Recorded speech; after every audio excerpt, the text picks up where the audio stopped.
جب arrange marriage ہوتی ہے تو پورا خاندان انوالو ہوتا ہے, چھوڑنا آسان نہیں ہوتا. اس لیے لڑکیوں کو کبھی ایسی حرکت کرنی نہیں چاہیے. مفتی صاحب میں 2 ایسے گناہوں میں مبتلا ہوں جس سے میں پریشان ہوں, میں نکاح کرنا چاہتا ہوں جلدی کما کر. میرے گھر والے خاص طور پر ابو کہتے ہیں کہ پہلے پڑھائی کرو اور کمانے سے منع کرتے ہیں, اور کہتے ہیں خاندان والوں کو کیا جواب دیں گے. میں خود پتہ نہیں کیا لکھا ہوا ہے یار, اچھا بہرحال, لیکن کما سکتا ہوں اللہ کے حکم سے. آپ پڑھائی بھی کریں کمائیں بھی, دونوں کام کریں. یہ میری سمجھ میں نہیں آتا, کچھ پاکستانیوں پہ نا کچھ عجیب سی کوئی پھٹکار ہے, یہ کیا ہے اللہ کی پناہ. ہم باہر ملکوں میں جاتے ہیں دونوں کام ہو رہے ہوتے ہیں, حتیٰ کہ ہم نے انگریز عورتوں کو دیکھا ہے بچہ بھی پیدا کر رہی ہیں, یونیورسٹی میں پڑھ بھی رہی ہیں, ان کے سارے کام ہر وقت ہوتے ہیں. یہ صرف پاکستانیوں پہ کوئی پھٹکار ہے, اللہ بچائے. یہ لفظ میں غلط سخت یہ لفظ استعمال کر رہا ہوں کہ پہلے یہ پھر وہ. باہر لوگ یونیورسٹی میں پڑھ رہے ہیں, شام کو کما بھی رہے ہیں, شادی بھی کر رہے ہیں, بچہ بھی پیدا ہو رہا ہے, بیوی بھی پڑھ رہی ہے, پریگننسی میں جا رہی ہے یونیورسٹی. ہمارے یہاں پریگننسی کو ایک ہوا بنا لیا ہے کہ پریگننٹ ہے تو اب دنیا میں کسی کام کی نہیں ہے وہ. تو اس خول سے باہر آؤ, تھوڑا سا ایڈوانس ہو جاؤ. تو سارے کام ایک ہی ٹائم پہ کرو, پڑھائی بھی کرو. بالکل پڑھائی چھوڑ کے اگر کمانا شروع کر دو گے تو گولے گنڈے بیچو گے, اور کیا کرو گے تم. یا تو کوئی باپ دادا کا بزنس چلا آ رہا ہو نا, یا چپس کا ٹھیلا لگاؤ گے یا گولے گنڈے بیچو گے. اور پھر گولے گنڈے بیچو گے تو پھر ساری زندگی گولے گنڈے پہ ہی اٹکے رہو گے. بعض دفعہ ایسا ہوتا ہے اس سے نکلو گے ہی نہیں. تو پڑھ لو گے تو ذرا اچھی جاب مل جائے گی آپ کو, بزنس بھی اچھا کر سکو گے. تو اس لیے پڑھو بھی اور سر مارو, کماؤ بھی. پڑھائی کے ساتھ ساتھ کماؤ بھی, شادی بھی کرو, سارے کام ساتھ کرو, ہو جائیں گے انشاءاللہ. پھر بچے بھی پیدا کرتے رہو ساتھ ساتھ. اب آپ ہمیں دیکھو یار, ہماری شادیاں بھی ہیں, سارے کام ہو رہے ہیں, ہمارے بچے بھی پیدا ہو رہے ہیں, ہم سفر بھی باہر دنیا میں کر رہے ہیں, حج بھی کر رہے ہیں, عمرہ بھی کر رہے ہیں, کاروبار بھی کر رہے ہیں, جاب بھی کر رہے ہیں. جامعۃ الرشید میں تو جاب ہے میری, امامت بھی کر رہے ہیں. تو سارے کام ایک ساتھ ہی ہوتے ہیں. جو نہیں کرنا ہوتا نا, جس کمبخت نے کوئی بھی کام نہیں کر رہا ہوتا, وہ پھر کوئی بھی کام نہیں ہو رہا ہوتا. آپ نے گھر میں دیکھا ہوگا پوستی بچے ہوتے ہیں, وہ کچھ بھی نہیں کر رہے ہوتے, بلکہ وہ سوچ رہے ہوتے ہیں کہ پہلے ہم یہ کریں گے, پھر ہم یہ کریں گے, پھر اس کے بعد ہم یہ کریں گے. کر کچھ بھی نہیں رہے ہوتے.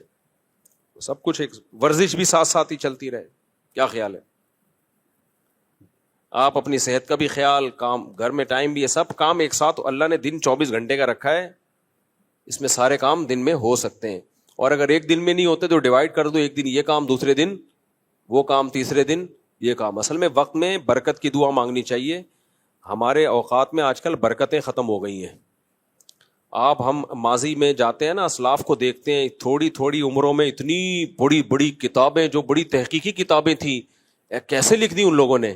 آج ہم وہ کمپوز کر کے نہیں لکھ سکتے, ٹائپنگ کر کے. جو انہوں نے کبوتروں کے قلم نہیں ہوتے تھے جو بار بار سیاہی میں ڈبو کے ایک لفظ لکھا, پھر سیاہی میں قلم ڈبویا, دوسرا لفظ لکھا, پھر خشک ہونے کا انتظار کیا اس صفحے کا, اس طرح اتنی بڑی بڑی کتابیں لکھ دی ہیں, اور بڑی تحقیقی کتابیں. تو آدمی پوستی نہ ہو, بس سس نہ ہو, وقت کو مینج کرے تو سب کچھ ہو سکتا ہے. شادی بھی ہو سکتی ہے, پڑھائی بھی ہو سکتی ہے, کمائی بھی ہو سکتی ہے. اسپیڈ اللہ خود پیدا کر دے گا. اچھا میرے بھائی مفتی صاحب, دار الکفر کا فرق بیان کر دیجئے. دار الاسلام اور دار الکفر میں فرق کیا ہے؟ دار الکفر میں رہنے والے مسلمانوں کو کس حد تک اپنی حکومت کی اطاعت کرنی چاہیے؟ اگر ان کی حکومت کسی مسلمان ملک پہ ہی حملہ کر دے تو؟ آپ کسی بھی دار میں رہتے ہو, چاہے دار الاسلام ہو یا دار الکفر ہو, وہاں حکومت کے قوانین کو فالو کرنا لازم ہے, جب تک کہ وہ اسلام کے اگینسٹ کوئی حکم نہ دیں. اور آج کل کے جو دار الکفر ہوتے ہیں نا جتنے بھی, وہ اس ٹائپ کے نہیں ہیں جیسے پہلے زمانے میں ہوا کرتے تھے. آج کل کی حکومتیں سیکولر حکومتیں ہوتی ہیں. تو سیکولرزم کا مطلب یہی ہے کہ آپ کو مذہبی آزادی ہے. تو یہ زمانے میں آسانی ہے. اب امریکہ میں آپ رہتے ہو, وہ آپ کو نماز سے روکیں, آپ کو کہیں زبردستی آپ شراب پیو, تو پھر آپ کے لیے یہ اطاعت جائز نہیں ہے. لیکن ایسا ہوتا نہیں ہے. تو اس لیے جو ان کے انتظامی قوانین ہیں, لاز ہیں, ان کو آپ کو وہاں فالو کرنا پڑے گا. البتہ جہاں اسلام نے آپ کو آرڈر دیا ہے تو آپ اسلام کے آرڈر پہ چلیں گے, لیکن وہ اس آرڈر سے آپ کو روکتے نہیں ہیں. تو آپ دار الاسلام میں رہیں یا دار الکفر میں رہیں, جو حکومتی قوانین ہیں ان کا آپ کو پابند رہنا پڑے گا. السلام علیکم. صاحب میرے دوست ہیں وہ ڈرامے میں کام کرتے ہیں, انہوں نے ایک ڈرامہ بنایا لیکن 4 سال ہو گئے ہیں وہ ڈرامہ چل نہیں رہا, تو آپ اس کلپ کے ذریعے چلوانا چاہتے ہیں کیا؟ اب ہر جاننے والے والا ان کو کہتا ہے کہ تو نے حرام کام کیا اس لیے وہ نہیں چل رہا, برائے مہربانی دعا فرما دیں کہ چلتا رہے. مجھے کیا پتا اس ڈرامے میں کیا ہے بھائی. 99.9% تو ڈراموں میں ڈرامے بازی ہوتی ہے اور کچھ بھی نہیں ہوتا. اللہ نے ان کو بتا دیا کوئی اور کام کرو. مفتی صاحب ہمارے علاقے میں ایک ڈکیت کو پکڑ کر جلا دیا گیا, آپ کی نظر میں عمل کیسا ہے؟ نبی نے فرمایا لا يعذب بالنار الا رب النار, آگ سے وہی جلا سکتا ہے جس نے آگ کو پیدا کیا. البتہ مسئلہ آج کل یہ ہے کہ ڈکیت کو کیسے, کوئی چھری بھی نہیں ہوتی لوگوں کے پاس, کوئی بندوق بھی نہیں ہوتی جس سے وہ مار دیں, تو پھر لوگ مجبور ہوتے ہیں کہ ہمارے پاس اب ایک ہی آپشن بچا ہے. تو اب کوئی آپشن نہیں رہا لوگوں کے پاس. میں یہ نہیں کہہ رہا لوگ یہ صحیح کر رہے ہیں, لیکن لوگ کہتے ہیں, لوگوں سے جب پوچھا جائے لوگ کہتے ہیں پھر کیا کریں, ہم چھوڑ دیں, کیا چھوڑ دیں ہم؟ تو اس لیے پھر لوگ مجبوراً یہ کام کر رہے ہوتے ہیں. تو اس لیے لوگوں کو جا کے لوگوں کے مسئلے لوگوں سے پوچھیں, میں کیوں, مجھے پھنسوا رہے ہو کیا؟ میں اگر بول دوں گا کہ جائز ہے تو پولیس والے مجھے پکڑیں گے. آپ نے کہا ہے لوگوں کو کہ آگ میں جلاؤ, اگر میں بول دوں گا کہ نہیں کرو یہ کام تو پھر لوگ مجھے پکڑیں گے. ٹھیک ہے مفتی صاحب چھوڑ دیتے ہیں, کل خدا نخواستہ آپ کے گھر کے کسی بندے کو مار دیا تو پھر آپ بولو گے کیوں چھوڑا تھا تم نے؟ جس پہ گزرتی ہے وہ اس سے پوچھو نا. تو ڈاکوؤں کو اگر ایسے چھوڑ دیا جائے یہ تو پھر 25-30 بندوں کو اور مار دیں گے. تو جن کے گھروں سے جوان لاشیں اٹھتی ہیں تو ان سے پوچھو کہ ان کے بیچاروں کا حال کیا ہوتا ہے. کل مارا ایک سرجانی ٹاؤن میں ایک جوان لڑکے کو, اور آج بھی ایک ویڈیو آئی ہے جوان لڑکے کو, 22 سال کے لڑکے کو گولی مار دی ڈاکو نے. لوگ یہ بھی ہو سکتا ہے اپنی دشمنی نکالیں, کسی بندے کو پکڑ کے مارنا شروع کر دیا اور ڈاکو کہہ دیا تو پبلک آ کے اس بےگناہ کو بھی مار دیتی ہے. یہ بھی یہ ہوا ہے ایسا, ایک بندے کو پکڑا لوگوں نے, اپنی دشمنی نکالنی تھی, اور لوگوں میں مشہور کر دیا ڈاکو ہے, موبائل چھین رہا تھا, لوگوں نے اس بندے کو جا کے مار دیا, بعد میں پتا چلا ڈاکو نہیں تھا. تو اس میں یہ بھی نہ جلد بازی سے کام لیا کرو کہ بھئی وہ پتہ ہی نہ ہو کہ یہ کیا ہے. مفتی صاحب میرا سوال عورتوں کے مسجد میں داخلے پر پابندی کے حوالے سے ہے, اور اگر ایسی پابندی موجود نہیں تو تمام مساجد میں عورتوں کو داخلے کی اجازت کیوں نہیں؟ داخلہ ایسے کریں جیسے کوئی اسکول میں داخلہ ہو رہا ہے, ان کا ایڈمیشن ہو رہا ہے. اس بارے میں میں کلپ ریکارڈ کروا چکا ہوں. بہت سے علماء کہتے ہیں بھائی دیکھو اگر خواتین کو ہم کھلے عام مسجد میں آنے کی اجازت دیں گے تو بے پردگی بہت ہوگی. تو کسی نے بھی یہ نہیں کہا کہ عورت کا مسجد میں آنا بذات خود ناجائز ہے. بس ظاہر حدیث میں جب اجازت دی ہے تو کون پابندی لگا سکتا ہے؟ اصل مسئلہ یہ ہے کہ جن شرطوں کے ساتھ اجازت دی ہے وہ شرطیں اس زمانے میں پریکٹیکلی ممکن ہے نہیں. 1-2 خواتین اس پر عمل کریں گی, میجورٹی عمل نہیں کرے گی, اور ایک بے حیائی کا سا ماحول بن جاتا ہے. تو اس لیے پھر مجبوراً روکا ہے, اور ان کی مسجد میں آنے کی فضیلت بھی نہیں ہے, کوئی شریعت نے ترغیب تو دی نہیں ہے.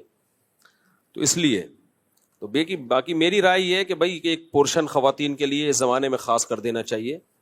اس کی وجہ یہ کہ تاکہ ان کا مسجد سے لنک رہے. آنے میں بھی فتنہ ہے, نہ آنے میں زیادہ فتنہ ہے, بالکل ہی دین ایمان سے محروم ہونے کا خطرہ ہے.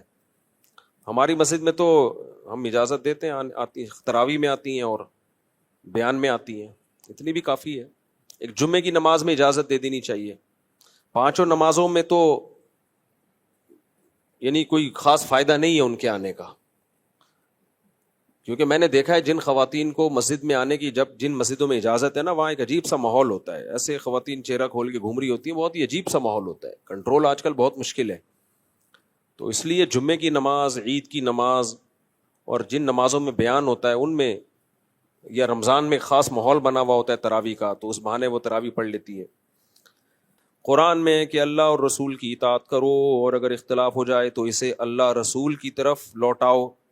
اہل حدیث کہتے ہیں کہ ہم برحق ہیں. اس آیت کی روشنی میں تم لوگ امام ائمہ اربعہ کی طرف پھیرتے ہو, ہم اللہ رسول کی طرف اختلاف کو پھیرتے ہیں. یہ آیت پڑھی جاتی ہے یا ایھا الذین آمنوا اطیعوا اللہ واطیعوا الرسول فإن تنازعتم فی شیء فردوہ الی اللہ والرسول. اے ایمان والو اللہ رسول کی, وأولی الامر منکم, آگے الفاظ میں بھی اللہ اس کے رسول اور اولو الامر کی اطاعت کرو, اور اگر تمہارا اختلاف ہو جائے تو پھر اس کو اللہ اس کے رسول کی طرف لوٹاؤ. تو وہ کہتے ہیں دیکھو جب آپ کا کسی مسئلے میں اختلاف ہوتا ہے تو بجائے اللہ رسول کی طرف لوٹانے کے آپ امام ابو حنیفہ کی طرف یا امام شافعی کی طرف لوٹا رہے ہوتے ہو. یہ ایک آیت پیش کی جاتی ہے. اس کا جواب یہ ہے کہ قرآن مجید نے جو حکم دیا ہے نا کہ ایمان والو جب تمہارا کسی مسئلے میں اختلاف ہو جائے تو اللہ اس کے رسول کی طرف لوٹاؤ.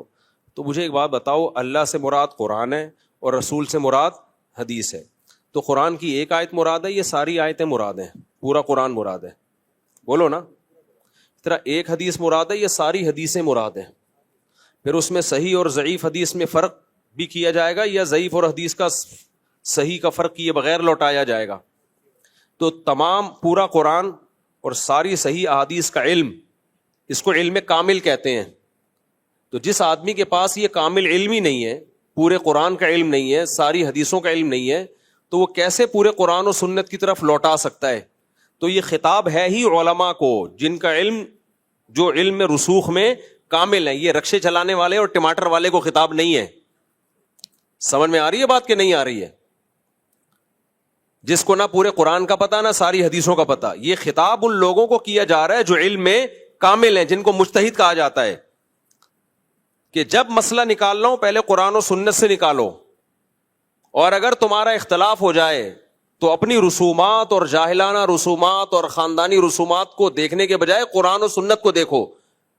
تو ان ائمہ نے یہی کام کیا ہے کہ قرآن و سنت سے مسائل نکالے, اور جب ان کا مسئلے میں اختلاف ہوا تو اس اختلاف کو کہاں لوٹایا؟ قرآن و سنت کی طرف لوٹایا. تو بہت سے مسائل میں اتفاق ہو گیا, بہت سے مسائل میں دلائل چونکہ دونوں طرف تھے لہذا ان میں اتفاق نہیں ہو سکا. اب ان کو دوبارہ قرآن و سنت کی طرف تھوڑی لوٹایا جائے گا, وہ اختلاف باقی رہے گا. کچھ باتیں کہنے میں بڑی اٹریکٹیو ہوتی ہیں دیکھنے میں, لیکن پریکٹیکلی وہ ممکن, وہ صرف ایک لفاظی ہوتی ہے. امام ابو حنیفہ امام شافعی نے یہی تو کیا ہے کہ جب ان کا کسی مسئلے میں اختلاف ہوا تو کہاں لوٹا دیا؟ قرآن و سنت کی طرف لوٹا دیا. جہاں دلائل بالکل واضح تھے تو وہاں اتفاق ہو گیا, جہاں دلائل دونوں طرف سے وہاں کیا ہو گیا؟ اختلاف ہو گیا. اب جب اختلاف ہو گیا تو اس کو دوبارہ لوٹائیں گے تو اختلاف ختم تھوڑی ہوگا, کیونکہ ایک دفعہ لوٹا چکے ہیں پھر بھی اختلاف باقی ہے. اب اس کا حل یہ ہے کہ دونوں میں سے کسی ایک قول پہ عمل کر لیا جائے, دوسرے کو برا بھلا نہ کہا جائے. میں اس میں آپ کو اپنا ایک مناظرہ سناتا ہوں, پھر آپ کو یہ جو میں ایکسپلین کرنا چاہ رہا ہوں اچھی طرح سمجھ میں آئے گا. جماعت المسلمین والوں نے ہماری ایک دفعہ دعوت کی تھی, یہ بات ہوگی 2008 کی, اور انہوں نے یہی آیت پیش کی میرے سامنے کہ اے ایمان والو اللہ رسول کو فالو کرو, جب اختلاف ہو جائے تو اللہ رسول کی طرف لوٹاؤ, ابو حنیفہ کی طرف مت لوٹاؤ. میں نے کہا مجھے ایک بات بتائیں, جب قرآن و سنت کی طرف ہم نے لوٹایا اور اختلاف ہمارا ختم ہو گیا پھر تو مسئلہ نہیں ہے, پھر تو سبھی یہی کر رہے ہوتے ہیں, اتفاقی مسئلہ ہے. لیکن اگر قرآن و سنت کی طرف لوٹانے کے باوجود اختلاف رہا پھر کیا کریں گے؟ پھر کیا لوٹاتے رہیں گے بار بار؟ تو وہ مجھے کہنے لگے جب اللہ رسول کی طرف لوٹائیں گے نا تو اختلاف باقی رہے گا ہی نہیں, ختم ہو جائے گا. بات سمجھ میں آ رہی ہے؟ انہوں نے کہا بھائی جب اللہ رسول کی طرف لوٹائیں گے تو اختلاف باقی رہے گا ہی نہیں, کیونکہ اللہ نے اسی لیے تو اللہ رسول کی طرف لوٹانے کا کہا ہے تاکہ اختلاف ختم ہو جائے. تو اختلاف باقی نہیں رہے گا. اختلاف تو جب باقی ہوتا ہے جب ابو حنیفہ کی طرف لوٹاؤ گے. حدیث یہ کہہ رہی ہے, ابو حنیفہ یہ کہہ رہے ہیں, قرآن یہ کہہ رہے ہیں, امام شافعی یہ کہہ رہے ہیں. جب اللہ رسول کی طرف لوٹا دو گے تو اختلاف باقی نہیں رہے گا. میں نے کہا اچھا چلو, میں یہ کہتا ہوں کہ اللہ رسول کی طرف لوٹانے کے باوجود بھی اختلاف باقی رہتا ہے, میرا یہ دعویٰ ہے. ایسے موقع پہ تقلید کی جاتی ہے جب اللہ رسول کی طرف ایک دفعہ لوٹا دیا, کچھ مسائل تو اتفاق ہو جائے گا, اختلاف ختم ہو جائے گا, کچھ مسائل ایسے پھر بھی اختلاف ختم نہیں ہوگا. پھر اس میں کیا کرنا ہے؟ اس میں ہم کہتے ہیں ایک فقہ کو فالو کرو, دوسرے کو برا نہ کہو, اور آپ کہتے ہیں اس کو لوٹاتے رہو اور امت میں آگ لگاتے رہو بیٹھ کے. وہ کہتے ہیں ایسا ہو ہی نہیں سکتا, جب اللہ رسول کی طرف ہم لوٹائیں اور اختلاف باقی رہے. میں نے کہا چلو میرا اور آپ کا اختلاف ہو گیا نا, آپ کہہ رہے ہو کہ اللہ رسول کی طرف لوٹائیں گے تو اختلاف باقی رہے گا نہیں, میں کہہ رہا ہوں کہ اللہ رسول کی طرف لوٹائیں گے تو اختلاف باقی بعض دفعہ رہے گا بھی, اور پھر اس اختلاف میں دونوں رائے ٹھیک بھی ہوں گی, اور کسی ایک بھی رائے کو فالو کرو گے تو آپ برحق بھی ہوگے. یہ میرا اور آپ کا اختلاف ہو گیا, اب اس اختلاف کو ہم اللہ رسول کی طرف لوٹاتے ہیں. نہیں آئی میرا خیال ہے سمجھ میں؟ نہیں آئی نا؟ میں نے کہا وہ جماعت المسلمین والے تھے, اتنی ماشاءاللہ بڑی بڑی داڑھی ہے ان کی, پروفیسر بھی تھے یونیورسٹی کے. وہ کہنے لگے, دوبارہ سوال لوٹا دیتا ہوں, کہنے لگے بھائی قرآن کہہ رہا ہے جب اختلاف ہو جائے تو اللہ رسول کی طرف لوٹاؤ. میرا کہنا یہ تھا ابو حنیفہ نے اللہ رسول ہی کی طرف لوٹایا میرے بھائی, امام شافعی نے بھی جب لوٹایا اللہ رسول کی طرف تو کچھ مسائل میں اتفاق ہو گیا, کچھ مسائل میں پھر بھی اختلاف باقی رہا. تو جب اختلاف باقی رہے گا تو پھر کیا کریں گے؟ پھر تو ایک رائے کو فالو کریں گے, دوسرے کو ٹھیک سمجھیں گے. اجتہادی اختلاف کہلائے گا وہ. یہ تھوڑی کہ پھر دوبارہ لوٹاتا ہی رہے بیٹھ کے قیامت تک. ایک دفعہ لوٹا دیا ان لوگوں نے, فارغ ہو گئے وہ لوٹا کے. اب آپ رکشے والے کو بھی بولو کہ تو بھی لوٹا, ٹماٹر والا بھی لوٹا ہے. یہ اہل حدیث تو سب کو مجتہد بنا رہے ہیں, ہر آدمی ان کا فنٹر ہے. تبھی ان کے اور جتنے لوگ لوٹا رہے ہیں ہر ایک کی الگ رائے ہے. میں بار بار کہتا ہوں ٹیلی ویژن میں 4 اہل حدیث کبھی اکٹھے نہیں بیٹھیں گے, کیونکہ چاروں اللہ رسول کی طرف لوٹائیں گے اور چاروں کی رائے دوسرے سے مختلف ہوگی سوائے چند مسائل کے. تو میں نے ان سے کہا کہ جب اللہ رسول کی طرف لوٹائیں گے بہت سے مسائل میں اتفاق ہو جائے گا, جیسے کہ 4 اماموں کا بہت سے مسائل میں اتفاق ہو گیا, بہت سو میں پھر بھی اختلاف باقی رہے گا. تو انہوں نے کہا نہیں باقی رہے گا. میں نے کہا میرا یہ آپ سے کیا ہو گیا اختلاف, اس اختلاف کو اللہ رسول کی طرف لوٹاتے ہیں. میں نے کہا دیکھو بخاری مسلم کی حدیث ہے, حدیث بنو قریظہ, نبی صلی اللہ علیہ وسلم نے صحابہ سے فرمایا تم میں سے کوئی عصر کی نماز اس وقت تک نہ پڑھے جب تک اپنے ٹھکانے نہ پہنچ جائے. صحابہ کرام چلے, عصر راستے میں قضا ہونے لگی. اب صحابہ میں اختلاف ہو گیا کہ عصر ہمیں قضا کرنی چاہیے یا ہمیں پڑھنی چاہیے. یہ اختلاف ہو گیا کہ نہیں ہو گیا؟ اس اختلاف کو صحابہ نے کہاں لوٹایا؟ بولو, نبی کی طرف لوٹایا. قرآن و حدیث میں غور کرتے ہیں. بعض صحابہ نے کہا کہ بھائی قرآن میں عصر کی نماز کا خصوصی حکم ہے, یعنی ان کی رائے کو میں اپنے الفاظ میں بیان کر رہا ہوں کہ عصر کی نماز کا خصوصی حکم ہے, اور نبی صلی اللہ علیہ وسلم عالم الغیب نہیں ہے. آپ نے جو کہا تھا, فرمایا تھا کہ عصر اپنے مقام پہ پڑھو دشمن کے شر سے حفاظت کے لیے. آپ کے علم میں یہ تھوڑی تھا کہ نماز قضا ہو جائے گی. تو نماز قضا کرنا نہیں, لہذا یہ جو حدیث ہے جس میں آتا ہے کہ عصر اپنے مقام پہ پڑھو جا کے, یہاں راستے میں نہ پڑھو, یہ تعویل ہے, اس کی تعویل کی جائے گی. اس میں ایک شرط ہے, وہ شرط یہ کہ بشرطے کے ٹائم پر اپنے مقام پر پہنچ جاؤ. اگرچہ یہ شرط حدیث میں صراحتاً نہیں ہے, لیکن دوسرے دلائل کو سامنے رکھ کر حدیث کی یہ تعویل کی جائے گی. دوسری جماعت کی رائے یہ تھی کہ بھائی نبی کا آرڈر جو ہے وہ بغیر کسی شرط کے ہے, اس میں یہ کہ عصر اپنے مقام تک پہنچے بغیر تم نے نہیں پڑھنی, اور جس قرآن نے ہمیں عصر کی نماز کی حفاظت کا حکم دیا اسی نے ہمیں نبی کی اطاعت کا بھی حکم دیا ہے. دلائل دونوں طرف ہیں یا نہیں ہے؟ اب ایسا نہیں ہے کہ جن لوگوں نے حدیث میں تعویل کی ان کو صحابہ کی اس جماعت نے کہا تم تو نبی کی باتوں کو اگرچہ مگرچہ کر کے گھما دیتے ہو معاذ اللہ. نبی نے تو صاف طور پہ کہا کہ عصر کی نماز یہاں نہ پڑھو, اور تم کہہ رہے ہو یہ اصل میں ایک شرط لگی ہوئی ہے, اس میں جو نظر نہیں آ رہی لیکن وہ شرط ہے. تم تو اصحاب رائے ہو, اپنی عقل سے حدیث کو, بھائی عقل استعمال تو کر رہے ہیں, لیکن وہ عقل کیوں استعمال کر رہے ہیں؟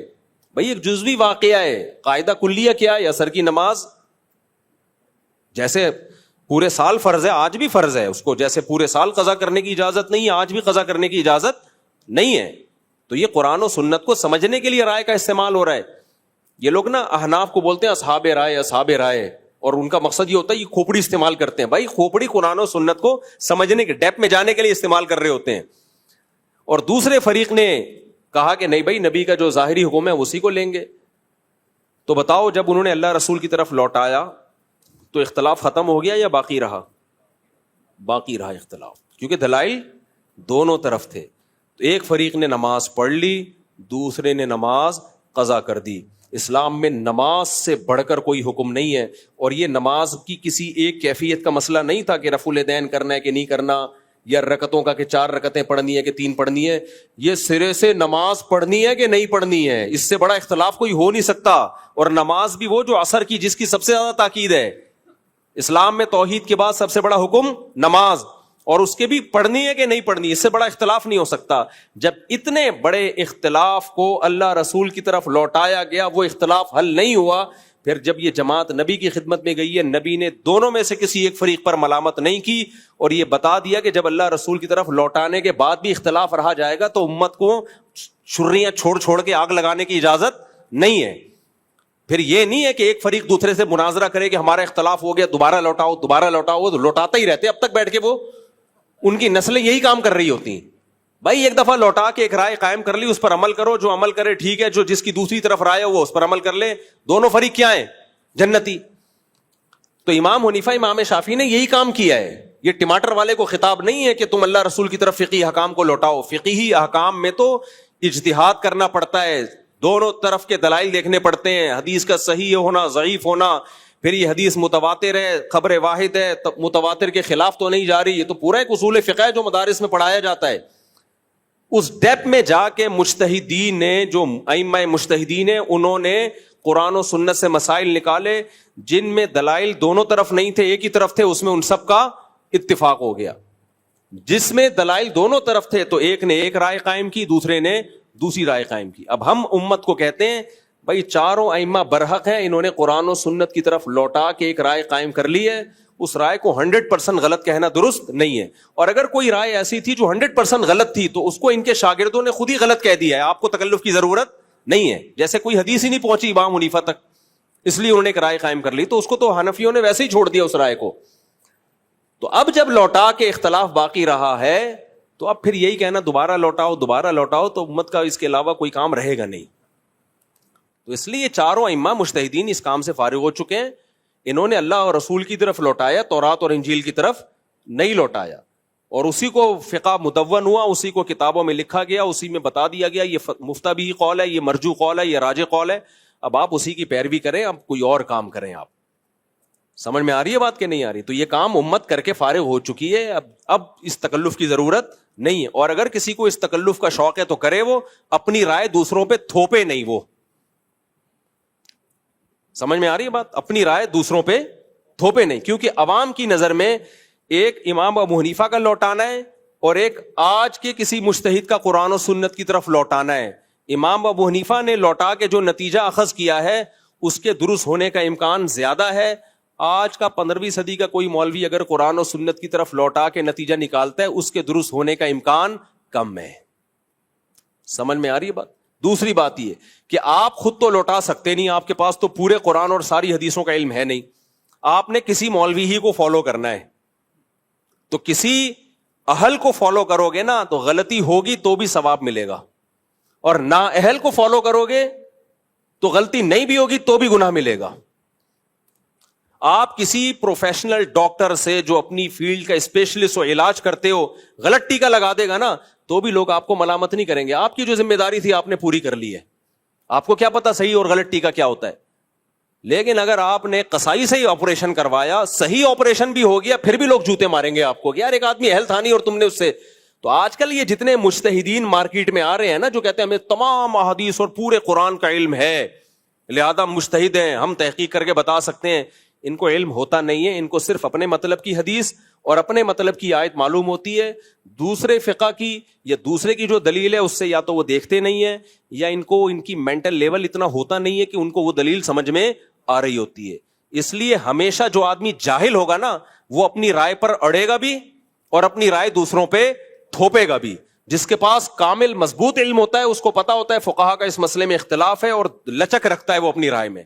تبھی ائمہ مجتہدین کو جو فالو کرتے ہیں وہ کیا کہتے ہیں, بھائی ہم ایک کی رائے کو فالو کر رہے ہیں اس امید کے ساتھ کہ یہ اللہ کی نظر میں ٹھیک ہوگی, لیکن اس امید کے ساتھ کہ ہو سکتا ہے دوسرے کی رائے ٹھیک ہو, کیونکہ دلائل بہرحال دونوں طرف ہیں. لیکن آپ ان لوگوں کو دیکھ لو, ہماری رائے تو قرآن و سنت ہے, باقی تو تورات اور انجیل پڑھ کے فتوے دے رہے ہیں, ان کو قرآن و سنت کا کیا پتا. اور جب ہم ان سے سوال پوچھتے ہیں کہ 3 طلاقوں میں بتا دو, قرآن میں کہاں لکھا ہے 3 طلاقیں ایک ہوتی ہیں, اللہ رسول کی طرف ہی لوٹا دو نا. وہ بھی نہیں لوٹا رہے ہوتے, وہ بھی صرف اپنے 8-10 مسائل ہیں جن میں ظاہری حدیث ان کے ساتھ ہے. ظاہر جیسے میں نے بتایا لا نکاح الا بولی, حدیث میں آتا ولی کے بغیر نکاح نہیں ہوتا. اب فوراً یہ کیا مسئلہ بیان کرتے ہیں, دیکھو حنفی لوگ کہتے ہیں ولی کی اجازت کے بغیر بھی نکاح ہو جاتا ہے. وہ فوراً حدیث پیش کرتے ہیں. بھائی آپ نے ایک حدیث پیش کی ہے, دوسری حدیث بھی تو ہے نا. بخاری کی حدیث ہے, خاتون نبی کی خدمت میں آئی, عرض کیا میں آپ سے نکاح کرنا چاہتی ہوں, آپ نے ارادہ ظاہر نہیں کیا, دوسرے صحابی نے کہا میرا نکاح کر دیں, آپ نے فرمایا چلو تمہارا میں نے نکاح کر دیا. تو حناف یہ کہتے ہیں یہاں تو نبی نے نہیں پوچھا کہ تمہارے والد راضی ہیں یا نہیں ہے, تو آپ اس حدیث کی تعویل کرتے ہو. کہ اصل میں نبی تو خود ولی ہیں. بھائی جب حدیث میں آتا ہے نا لا نکاح الا بولی، تو یہاں ولی سے مراد باپ ہے. تو یہاں آپ حدیث میں تعویل کر رہے ہو کہ اس وقت نبی صلی اللہ علیہ وسلم کو ولی فرض کر رہے ہو. تو ہم نے اس حدیث کو اصل بنایا اور اس حدیث میں کیا کر دی؟ تعویل کر دی. تو تعویل تو آپ بھی کر رہے ہو. اور ہم نے حدیث میں تعویل کی کیونکہ قرآن سے پتہ چلتا ہے کہ بغیر ولی کے بھی نکاح ہو جاتا ہے، کیونکہ قرآن نکاح کی نسبت ڈائریکٹ عورت کی طرف کر رہا ہے. حتیٰ تنکح زوجا غیرہ، قرآن کہتا ہے اگر کسی نے بیوی کو 3 طلاقیں دے دی ہیں تو جب تک وہ عورت عدت کے بعد کسی اور مرد سے نکاح نہیں کر لیتی، اس کا پہلے شوہر سے نکاح حلال نہیں ہوتا. تو اللہ نے یہ نہیں کہا کہ جب تک اس عورت کا نکاح اس کا ولی کہیں اور کروا نہیں دیتا. تو احناف قرآن کے الفاظ کو بڑی ویلیو دیتے ہیں. تو ہر شخص کا بھائی اپنا ایک مسائل اخذ کرنے کا ایک طریقہ ہوتا ہے.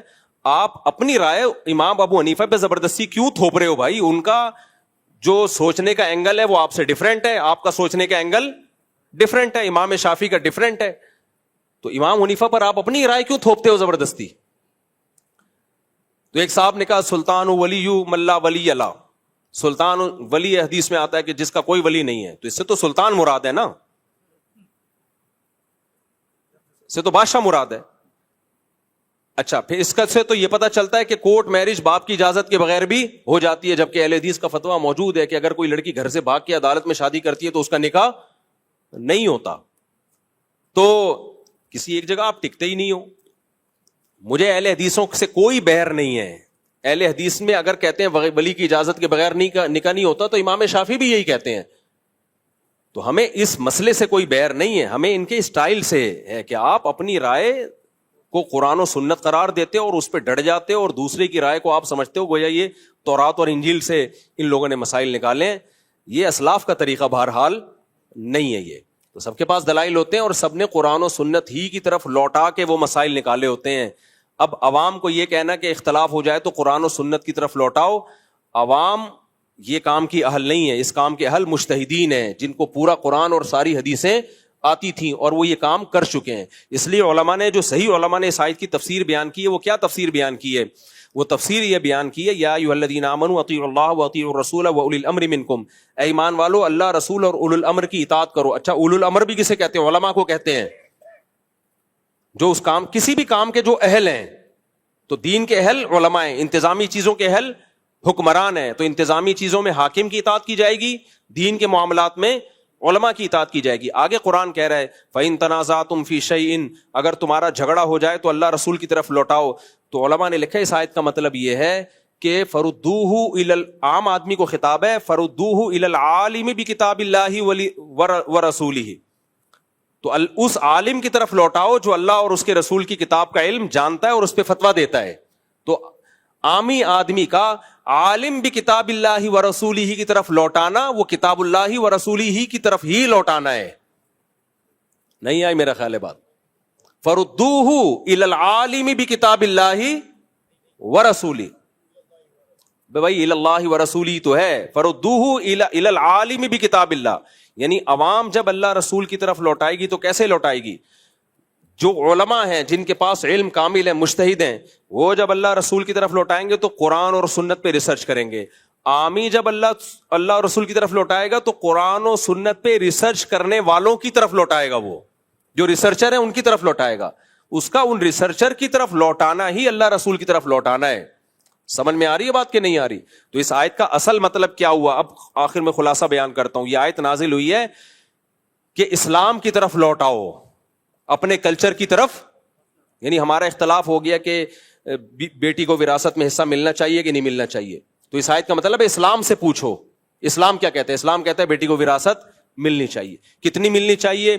غیر مسلم کہتا ہے اول تو ملنی نہیں چاہیے، ملے تو بیٹے کے برابر ملے. اسلام کیا کہتا ہے؟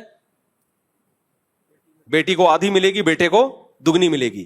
تو یہ آیت ہمیں بتا رہی ہے کلچر سے مت پوچھو، سوسائٹی سے مت پوچھو، بلکہ کس سے پوچھو؟ اسلام سے پوچھو اسلام کیا کہتا ہے. اور اسلام کو علماء جانتے ہیں، یہ ٹماٹر پیاز والے جانتے ہیں. تو علماء سے پوچھو، جو بھی اہل حق علماء ہیں ان سے پوچھو کہ شرعی حکم کیا ہے. تو ایک عامی آدمی کا کسی عالم سے جو کتاب اللہ اور سنت رسول پر عمل کرتا ہو، اس عالم سے مسئلہ پوچھنا یہ اس آیت پر عمل کے عین مطابق ہے. تو ہم ابو حنیفہ ان کو اہل حدیث بھی مانتے ہیں, امام شافعی کو اہل حدیث بھی مانتے ہیں. وہ عالم بھی کتاب اللہ و رسولی تھے, وہ کتاب اللہ اور سنت رسول کو جانتے بھی تھے اور اس کے بہترین محقق بھی تھے.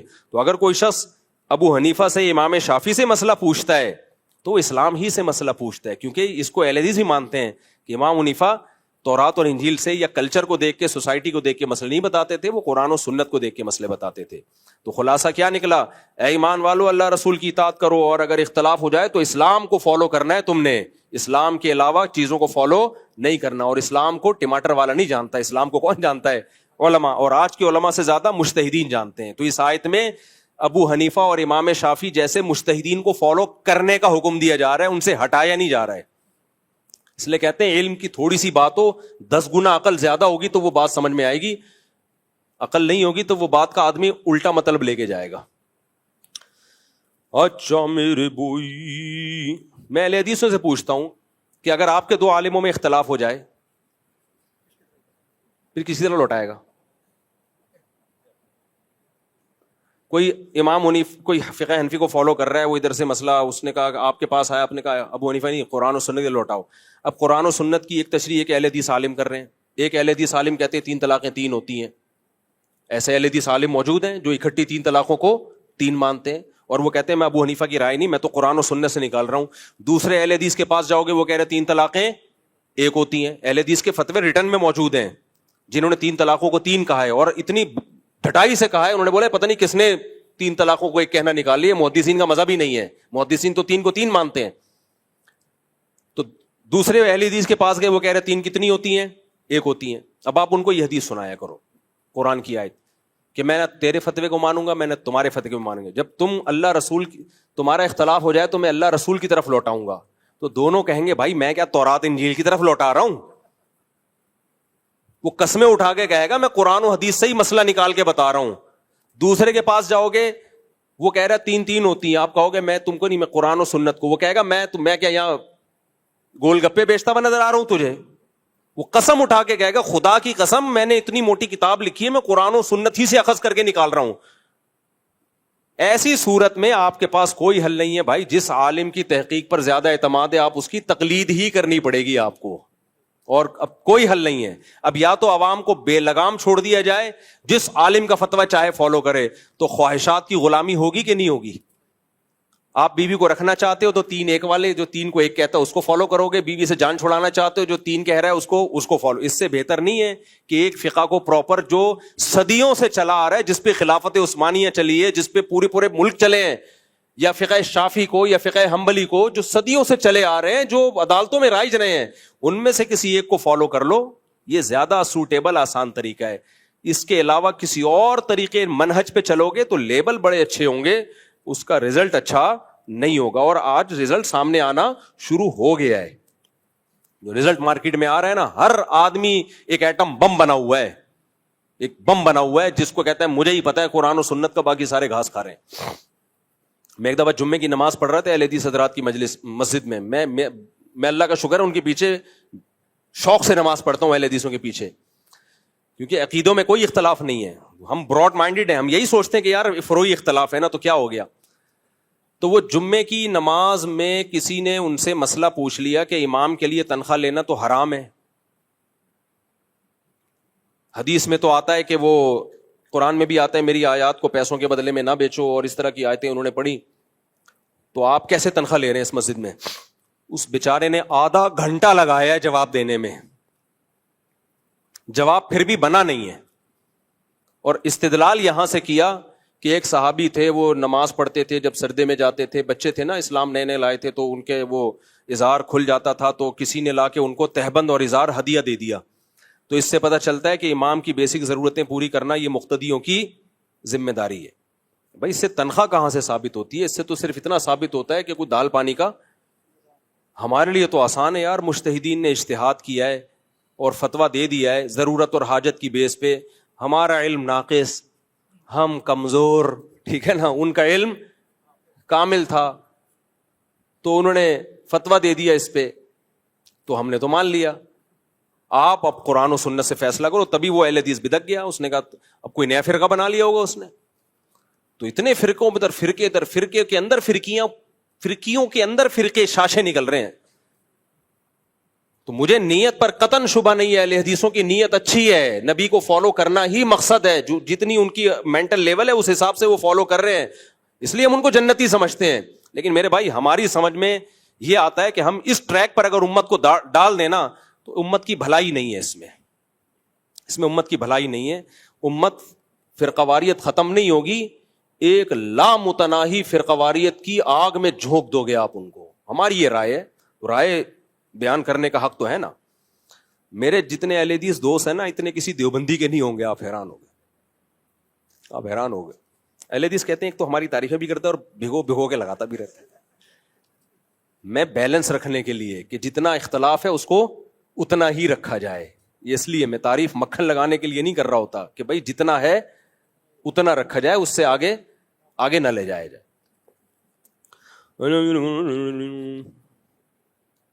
بتائیں یہ بات صحیح ہے غلط؟ آج اتوار کے دن بیرونی گشت ہوتا ہے. میں نے امیر صاحب سے کہا مفتی صاحب کے بیان میں جاؤں گا. امیر صاحب نے کہا یہ کام زیادہ اہم ہے. کوئی بات نہیں یار, بیرونی گشت بھی اہم کام ہے, اس میں چلے جاؤ, ٹھیک ہے. ایسے کون سے اعمال ہیں جس میں خاتمہ ایمان کی حالت میں ہوتا ہے؟ سب سے پہلی 2 اعمال جس میں سب سے پہلے ایمان پر اللہ کا شکر ادا کیا کرو, احساس کمتری میں نہ جایا کرو. دوسرا یہ دعا روزانہ, حضرت ہمارے فرمایا کرتے 7 دفعہ کم از کم یہ دعا روزانہ مانگو, ربنا لا تزغ قلوبنا بعد اذ هديتنا وهب لنا من لدنك رحمہ انك انت الوهاب. اے اللہ ہمارے دلوں کو جب تو نے ایمان کی توفیق دے دی تو ہمارے دل کو ایمان سے ہٹانا نہیں. یہ دعا مانگا کرو بار بار. اور تیسری ایک اور چیز, اسلاف کو, بزرگوں کو, علماء کو کبھی برا بھلا مت کہو, تمسخر مت کرو. جب آپ تمسخر کرتے ہو نا تو پھر اللہ ایمان کی دولت چھین لیتا ہے. کبھی مذاق مت اڑاؤ بزرگان دین کا, علماء کا. بعض دفعہ بزرگوں سے ایسا عمل ہوتا ہے کہ آپ کے سامنے اس کی کوئی لاجک ہوتی نہیں ہے, تو آپ کی کھوپڑی چھوٹی ہوتی ہے, اس لیے آپ ان سے بدگمان ہو جاتے ہو. تو ظرف بڑا رکھو تو جلدی بدگمان نہیں ہوگے آپ. تبلیغ والے ایک بہترین مثال دیتے ہیں کہ جب آپ بدگمان ہوتے ہو نا تو کیا ہوتا ہے, کسی نے مسجد کے باہر ایک کھونٹا گاڑ دیا تو آپ کہتے ہو دیکھو اس پاگل کو, گدھے کو پتا نہیں ہے کہ لوگ یہاں آئیں گے اور ٹکر کھا کے گریں گے, اس کی نیت پہ شک کرتے ہو. جس نے کھونٹا اکھاڑ دیا آپ بولو گے اس پاگل آدمی کو دیکھو, لوگ سواریوں پہ آتے ہیں, کوئی اپنا گدھا باندھ لیتا, پہلے تو یہی ہوتا تھا کوئی اونٹ باندھ لیتا, اور یہ خود گدھا ہے, اس نے وہ کھونٹا ہی اکھاڑ کے پھینک دیا. یہ ہے آپ کی بری سوچ. جب صحیح سوچتے ہو تو جس نے کھونٹا گاڑا آپ بولو گے یار بڑا اچھا آدمی ہے, لوگ جانور باندھنے کے لیے کوئی جگہ نہیں تھی اس لیے کھونٹا گاڑ دیا. جس نے اکھاڑا آپ بولو گے یار شاید لوگوں کے پاؤں سے ٹکرا رہا ہو تو اس نے ٹھوکر سے بچانے کے لیے اکھاڑ دیا. آپ کی اپنی ایک رائے ہوگی کہ اکھاڑنا چاہیے یار لگانا چاہیے, لیکن لوگوں کے کام کی آپ اچھی تعویل کرو گے. آج نیگیٹیوٹی پھیلائی جا رہی ہے, ہر کام میں کیڑے نکالے جا رہے ہیں, تو یہی بات جب پھیلتی ہے تو مجتہدین سے بھی بدگمان ہوتا ہے. تو مجتہدین کی بھی کوئی بات آ جائے نا آپ کو لگے قرآن و سنت کے خلاف ہے, بھائی ہو سکتا ہے وہ دلیل آپ تک نہ پہنچی ہو, یا ان کی نظر میں اس حدیث کا وہ مطلب نہ ہو جو آپ کی نظر میں ہو. تو دل بڑا رکھو گے تو ہنسی خوشی زندگی گزرے گی, چھوٹا دل رکھو گے تو منفیت پھیلاؤ گے, نفرتیں پھیلاؤ گے. حیدرآباد سے آئے ہوں آپ سے جلدی, اب پورا فیشن شروع ہو گیا یار, جلدی آؤ حیدرآباد سے آئے, مسافہ کرنا چاہتے ہیں میرے بھائی. اس نہیں سے داڑھی کاٹنا کے بعد میں داڑھی گھنی اور اچھی آئے گی, جائز ہے؟ جائز نہیں ہے, اور یہ فضول عمل بھی ہے. داڑھی کاٹنے سے کبھی بھی گھنی نہیں آتی, حتیٰ کہ کوئی شیو بھی کرتا ہے تو بھی گھنی نہیں آتی. ہوتا یہ ہے کہ بال اکٹھے نکلنا شروع ہوتے ہیں تو اس کو لوگ سمجھتے ہیں گھنی داڑھی آ رہی ہے, تو اس لیے یہ بالکل فضول عمل ہے. السلام علیکم حیدرآباد, ماشاء اللہ.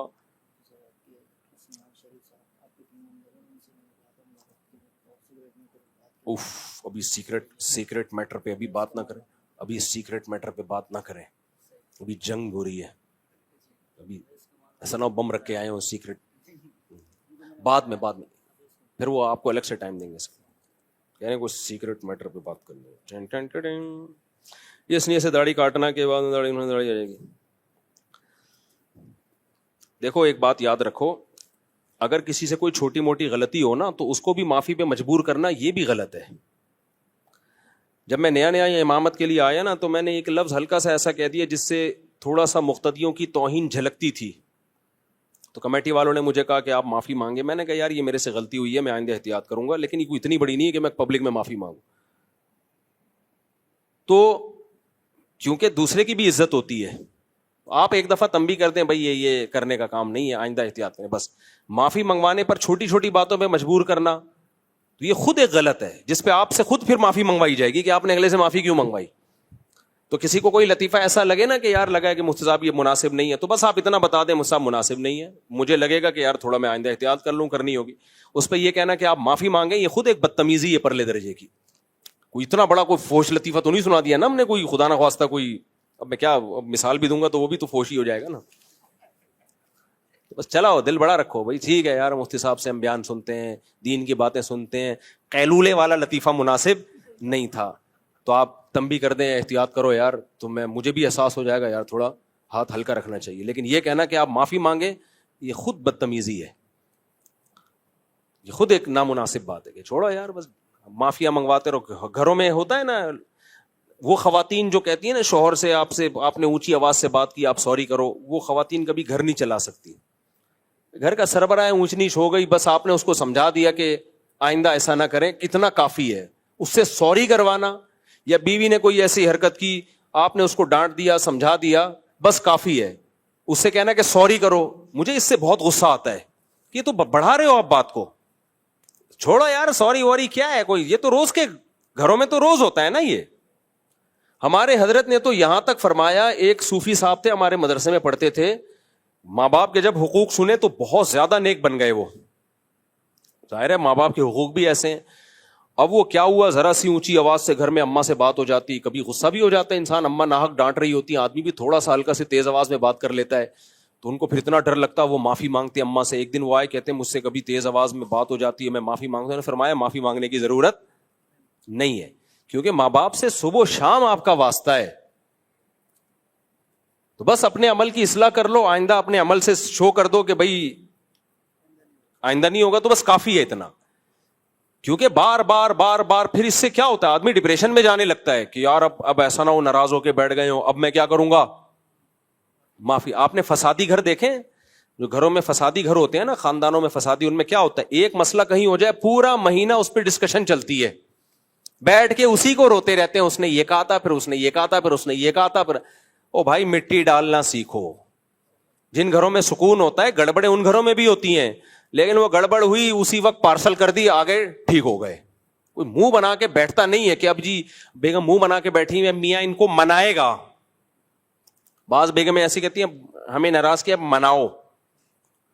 آدمی کے لیے دنیا کا نا پتھر اٹھانا آسان ہے, منانا بہت مشکل کام ہے. وہ کہتا ہے یار اب اپنا ایٹیٹیوڈ نارمل کر رہا ہوں میں, بس ٹھیک ہے, کچھ باہر سے لا کے کھلا دے گا, باہر گھمانے لے جائے گا. مردوں کی یہی فطرت ہوتی ہے کہ ان کو اگر احساس ہو جائے نا ہم نے بیوی کے ساتھ کچھ غلط کیا, کچھ زیادہ تیز لہجے میں بات کی ہے یا کچھ ڈانٹ دیا, تو اب یہ مشکل ہوتا ہے اس کے لیے بیٹھ کے اب گھنٹوں مناتا رہے. بس اس کا منانا یہی ہے کہ وہ اپنے رویے کو نارمل کر لے گا, کچھ تھوڑا ہنسنے کھیلنے کی باتیں شروع کر دے گا بس. لیکن جو ناک پہ مکھی بٹھا لیتی ہیں خواتین, نہیں سوری کرو, تو یہ ایک دو دفعہ تو ہوتا ہے, بار بار نہیں ہوتا. پھر لڑائیاں ہوتی ہیں, پھر طلاقیں ہوتی ہیں. تو یہی آدمی کو بھی چاہیے, بیگم بھائی اگر ایک غلطی ہوئی ہے اور اس نے اصلاح کر لی ہے یا وہ دوبارہ, تو چھوڑ دو بس اس کو. اب اس کو نہیں, اس کو غلطی آپ پہلے مانو کہ مجھ سے غلطی ہوئی ہے, مانو, پھر سوری کرو. یہ فسادی لوگ ہیں, یہ گھر کبھی بھی بولو نہیں چلا سکتے. اب دیکھو انڈیا نے پاکستان پہ حملہ کیا, ہم نے بھی حملہ کیا, ختم. اب آرمی چیف کہے مودی تو سوری کرے گا, سوری کر, اس کا مطلب بھائی تم دوبارہ جنگ کرنا چاہتے ہو, بس ہو گیا نا. اس نے میزائل مارے, آپ نے بھی طبیعت سے ان کے ہوائی اڈے اڑا دیے. وہ ڈونلڈ ٹرمپ کے پاس گیا, ڈونلڈ ٹرمپ سے بولا بھائی جنگ بند کرواؤ. ڈونلڈ ٹرمپ سعودی گورنمنٹ کے پاس گیا, سعودی سفیر نے ہمارے سفیر کو فون کیا, ہمارے سفیر نے بولا اچھا ختم, ہم کیونکہ جنگ نہیں چاہتے اس لیے ہم نے کیا کیا, بس ٹھیک ہے یار چلو جو ہونا تھا ہو گیا. اب ہم بھی ناک پہ مکھی بٹھا کے بیٹھ جائیں. وہ ایک بچے نے اپنے امی سے پوچھا, امی دو ملکوں میں جنگ کیسے ہوتی ہے؟ ابو سے پوچھا, ابو سے, ابو دو ملکوں میں جنگ کیسے ہوتی ہے؟ ابو نے کہا دیکھو فرض کرو امریکہ پاکستان کو دھمکی دے, تو بیگم نے کہا امریکہ کیوں دھمکی دے گا پاکستان کو, اس کا پاکستان سے کیا لینا دینا. شوہر کہتا ہے میں فرض کروا رہا ہوں, میں کون سا دھمکی دلوا رہا ہوں. تو وہ کہتی ہے کہ فرض بھی تو کوئی اچھی مثال کی جا سکتی نہیں, انڈیا کی مثال فرض کر لیتے, انڈیا کی مثال فرض کر لیتے. وہ کہتا ہے چلو ٹھیک ہے, نہیں غلط مثال دی ہے, سوری کرو. وہ کہہ رہے میں سوری کیوں کروں بھائی. پھر وہ کہہ رہے چلو انڈیا نے پاکستان کو دھمکی دی, کہہ رہی انڈیا کیوں دھمکی دے گا, ابھی تو جنگ ختم ہوئی ہے, دوبارہ دھمکی دے گا کیا. پھر شوہر نے بیوی کو سنایا, پھر بیوی نے شوہر کو. بچہ کہتا ہے بس بتانے کی ضرورت نہیں, مجھے پتا چل گیا کہ جنگ کیسے ہوتی ہے, ایسے ہوتی ہے جنگ. تو یہ جو ہوتے ہیں نا لوگ ناک پہ مکھی بٹھا کے کہ اس نے غلطی ہوئی ہے تو یوں کرے, اس نے غلطی ہوئی ہے تو وہ سوری کرے, اس نے, یہ چھوٹی چھوٹی باتیں, یہ فضول کام ہوتے ہیں. مجھے یاد ہے میں مدرسے میں جب پڑھتا تھا تو ہمارے شیخ حضرت مفتی رشید احمد صاحب رحمہ اللہ تعالی نے, کسی استاذ نے کوئی غلطی کی تھی جو غلطی سے کسی نے میری طرف منسوب کر دی. غلطی کسی ٹیچر کی تھی, میری نہیں تھی, لیکن مشہور یہ ہو گیا کہ میں نے کی ہے. جیسے کامران مسیح پائلٹ مشہور ہو گیا, حالانکہ وہ بیچارہ پائلٹ ہی نہیں ہے, وہ تو نیویگیٹر ہے. تو ٹھیک ہے, ایئر فورس میں ہونا ہی ہمارے لیے ایک فخر کی بات ہے کہ کامران مسیح ہماری ایئر فورس میں ہے, یہ بھی کافی ہے فخر کے لیے, کوئی مقصد کسی کو کی حوصلہ شکنی نہیں ہے. لیکن جو میڈیا پہ اتنا پھیل گیا نا, کامران مسیح نے جہاز لے کے اڑا, پھر کامران مسیح نے کہا میرا ارادہ تو تھا دہلی کو مکمل صفحہ ہستی سے مٹا دوں گا, لیکن مجھے پیچھے سے کال آ گئی کہ واپس آ جاؤ. تو یہ سب میڈیا کی بنائی ہوئی ایک وہ ہے, کامران مسیح نے جہاز اڑایا ہی نہیں ہے. تو ایسے ہی کیا کہہ رہا تھا میں, ہاں وہ غلطی میں نے کی نہیں تھی, کی کس نے تھی, ایک ٹیچر نے کی تھی. تو ہمارے شیخ مفتی رشید احمد صاحب سمجھے کہ میں نے غلطی کی ہے, تو حضرت نے مجھے ڈانٹا بھی اور کھڑا کر دیا, اور ایک ٹانگ پہ کھڑا کر دیا سزا کے طور پہ نا, تھوڑی دیر کے لیے, بس وہ سزا ملی. میں نے یہ نہیں کہا کہ نہیں میری غلطی نہیں ہے, کوئی ٹیچر بھی میرے لیے قابل احترام تھے, اب میں ان پہ ڈال دوں کہ ان نے کی ہے, انہوں نے. مجھے صبح ان سے حدیث پڑھنی ہے, فقہ پڑھنا ہے, مجھے شرم آ رہی ہے یار. وہ بولے گا بابا تو چپ کر کے سزا کھا لیتا یار. میرے بچوں میں نا ایک دفعہ کیا ہوا, کسی نے کوئی غلطی کی یا وہ کوئی گلاس توڑ دیا, میں پوچھ رہا ہوں کس نے توڑا ہے, تو جو بڑا والا ہے نا وہ چھوٹا تھا اس وقت, تو وہ سراہتا نام نہیں لے رہا, اس نے مجھے اشارہ کر رہا ہے تاکہ اس کو پتہ بھی نہ چلے اور مجرم بھی پکڑا جائے. مجھے اتنی ہنسی آئی, کہہ رہا اس نے کیا ہے. بچے ایسی حرکت کر رہے ہوتے ہیں. تو یا تو میں بھی یہی حرکت کرتا, حضرت مجھے ڈانٹتے ہمارے شیخ, اور میں کہتا مجھے بیٹھے ہوئے ہیں نا ان کی غلطی ہے, کوئی بہت بڑی غلطی تھی نہیں, میں نے کہا تھوڑی دیر سزا کھا لو یار, اب کیا ٹیچر کو آدمی بولے انہوں نے کی ہے, کہ پھر صبح آنکھیں کیسے ملائیں گے ان سے. حضرت نے پھر اگلے دن مجھے ڈانٹا, پھر تیسرے دن 3 دفعہ حضرت نے ڈانٹا مجھے, ختم ہو گئی بات. بعد میں خود سے پتا چل گیا کہ غلطی تو کسی اور کی تھی, ان کی تھی. اب جب پتا چل گیا بھائی میری غلطی نہیں تھی, تو اب یہ نہیں کہ حضرت نے مجھ سے سوری کی ہو, کچھ بھی نہیں کیا حضرت نے, بس ٹھیک ہے یار چلو ہوتا ہے. یہ بھی ہمیں سکھانے کے لیے کہ اب یہ تھوڑی ہے کہ بڑے تم سے سوری کریں گے, سوری میں نے تمہیں ڈانٹا. یہ اتنے اچھے اخلاق انگریزوں پہ ہی جچتے ہیں, یہ تکلف والے اخلاق ہیں. کچھ نہیں ہوتا یار, بڑے نے ڈانٹ دیا تو کوئی بات نہیں, غریبی کی ہو گئی نا. یہ ڈانٹ آپ رکھ لیں, جب سچی مچی کی ڈانٹ, بعض دفعہ ہم سے غلطیاں ہوتی ہیں بڑوں کو پتہ نہیں چلتا, تو اس وقت ڈانٹ بنتی ہے, تو یہ والی ادھر فٹ کر لینا. کیا خیال ہے کہ یار اس دن میری غلطی نہیں تھی, ڈانٹ پڑ گئی تھی, اب غلطی ہے ڈانٹ نہیں پڑی, تو یہ برابر ہو گیا نا. کیا خیال ہے. تو حضرت کو جب پتا چلا بھائی میری غلطی نہیں, غلطی تو ان کی تھی, تو حضرت نے مجھے کچھ بھی نہیں کیا, سوری یا کوئی معذرت کچھ بھی نہیں. اور میں خوش تھا اس پہ, میں سمجھتا تھا یہ کیوں ایسا کر رہے ہیں, یہ ہمیں تربیت دے رہے ہیں کہ بڑا اگر چھوٹے کو ڈانٹ بھی دے, اگر غلط بھی ڈانٹا ہے کوئی بات نہیں یار, ان کے احسانات اتنے ہیں, ان سے اتنا ہم دین سیکھ رہے ہیں. اور میں تو زمین میں گڑ جاتا اگر حضرت مجھ سے معذرت کرتے, سوری کرتے, اور ہم تو بچے تھے, اس سے ہمارے بگڑنے کا چانس زیادہ تھا. تو حضرت کی جو نظر تھی وہ تربیت پہ زیادہ تھی کہ کوئی بات نہیں, غریبی میں ڈانٹ دی ہے تو چلتا ہے غریبی میں. تو یہ چیزیں تربیت سے, ان چیزوں کا تعلق ہے. ابا سے غلطی ہو گئی, ابا نے بلا وجہ ڈانٹ دیا تو ڈانٹ دیا, غریبی ہے, چلتا ہے. ایک آدھ دفعہ ابا نے تھپڑ لگا دیا تو چلتا ہے تھپڑ. اب یہ نہیں کہ ابا بیٹے سے سوری کریں گے, بیٹا میں نے تمہیں غلط ڈانٹا تھا, اس دن اتنی ڈانٹ, اتنے کلو کی ڈانٹ بنتی تھی, 2 کلو میں نے اضافی ڈانٹ دیا. تو یہ سب چلتا ہے مارکیٹ میں. تو جو سوسائٹی میں صحیح طرح سے ہنسی خوشی زندگی گزارنا چاہتے ہیں نا, تو وہ اسی طرح سے چل جاتے ہیں, گھر بھی چل جاتا ہے, بچے بھی باغی نہیں بنتے، اور جو ایک ایک چیز کو لے کے ایکوریسی کے ساتھ بالکل، اب چونکہ سوری اتنے کلو سوری ہونی چاہیے. اچھا پھر بعض خواتین کے نخرے ہوتے ہیں، سوری بھی نہیں چلے گا، تگڑی سوری ہونی چاہیے، پوری پاورفل قسم کی. یہ دل سے سوری نہیں ہے، یہ اوپر اوپر سے سوری ہے. تو آدمی بھی بیوی کو تانے دے رہا ہوتا ہے. تو ایسے جو نازک مزاج لوگ ہیں ان کو شادی کرنی ہی نہیں چاہیے. ان کو بچے بھی نہیں پیدا کرنے چاہیے. ان کو کسی جنگل میں جا کے اکیلے، وہ دفتروں میں بھی نہیں چل سکتے، دفتر میں بھی نہیں، وہ نہ کاروبار کر سکتے ہیں، نہ دفتر میں کچھ بھی نہیں. وہ دنیا کے ناکام ترین لوگ ہیں. وہ بس اپنی ناک پہ مکھی بٹھا کے رکھتے ہیں، اور ایک ان کی اپنی، اس کو نرگسیت کہتے ہیں، صحیح ہے نا، اپنے شیشہ دیکھ کے اپنی ہی تعریفیں کہ میں بہت خوبصورت ہوں. تبھی شاعر نے کہا ہے نا، ہم کو دیکھ کے شرماؤ تو شرمانے کی داد بھی دیں، آئینے میں دیکھ کے خود کو شرمانے سے کیا ہوگا. وہ کہہ رہا ہے میری محبوبہ آئینے میں دیکھ کے ہی شرماتی رہتی ہے، میں اتنی خوبصورت ہوں. تو کہہ رہے ہیں ہمیں دیکھ کے شرماؤ یار، ہم تعریف کریں تو پھر بات بھی ہے. کافی ہو گیا میرا خیال ہے، اپنا خیال کی کیا ہے، بس ہو گیا بھائی. جماعت کی نماز نکل جائے تو ایک مرد اپنی محرم عورتوں کے ساتھ جماعت کروا سکتے. جی بالکل کروانا چاہیے. نبی صلی اللہ علیہ وسلم کی اگر جماعت نکلتی تھی، آپ گھر میں اپنی مسورات کے ساتھ جماعت کرتے تھے. السلام علیکم صاحب، میں بہت دور سے آیا ہوں، ملاقات کہاں ہے؟ بہت دور سے آیا بھائی ملاقات. آپ تو یہیں کے روزانہ آتے ہو، ہر بیان میں آتے ہو میرے بھائی. السلام علیکم، اپنا خیال رکھیے گا، ٹھیک ہے.